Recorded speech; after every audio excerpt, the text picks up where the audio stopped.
here are the ingredients. So I'm the only person in my household that eats shrimp. So I am actually going to half this recipe. So if you make this at home, make sure that you double what I'm telling you right now. Or if you're just making it for you, then just follow these instructions. So first you need about 2 cups of chicken broth. You can use chicken broth, beef broth, vegetable broth, seafood broth, whatever. Chicken broth works really good, I think, but vegetable broth works well as well. Beef broth and can make it taste a little funky, but hey, it's up to you, right? So I would do about 1/2 pound of sausage, another pound of potatoes. I do about 2 ears of corn. Please make sure it is fresh corn, not anything frozen. It tastes way better when it's fresh. The good thing about these 3 ingredients is do however much you please. Everyone likes their seafood boiled different. Some people like a lot of sausage. Some people don't like potatoes at all. Some people don't like corn. Do whatever makes you happy. I like all 3, so yeah. You will need a full stick of butter, but you need to make sure to cut that butter in half. I would do about 1 pound of shrimp. Usually this works better if your shrimp is not peeled. It still has, its tail on it and everything, but moving on to seasonings. So I would tell you to use Old Bay seasoning or Tony Chachere's, but I live in California. It's kind of hard to find that sometimes. So I am going to use Cajun seasoning, red pepper, Italian seasoning, and then a little bit of salt. And of course you need one of these bad boys. I would go on and get it out, plug it in, and get it on high.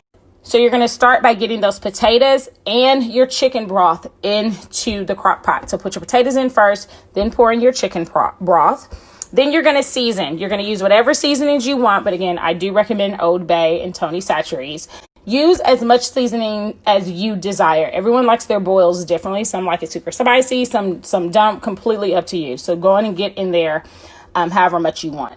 Okay, so my seasonings are in. I actually went a little heavy on the Cajun seasoning as well as the red pepper because I like mine a little spicy. One ingredient that I'm going to add, it's completely optional, but it's an ingredient that I think you can never have too much of, is minced garlic. So if you want to add some minced garlic to this, go on and add some in now.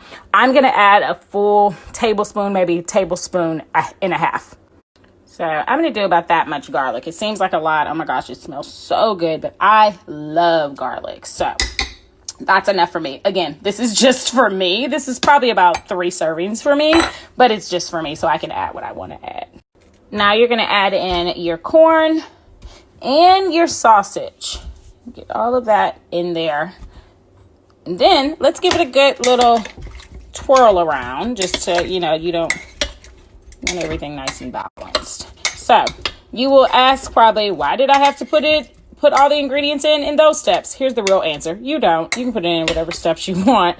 You're then going to add in 1 of the halves of butter, just 1 of them. Add that right on top. Bam. So you're probably wondering, when are we going to put the shrimp? Not right now.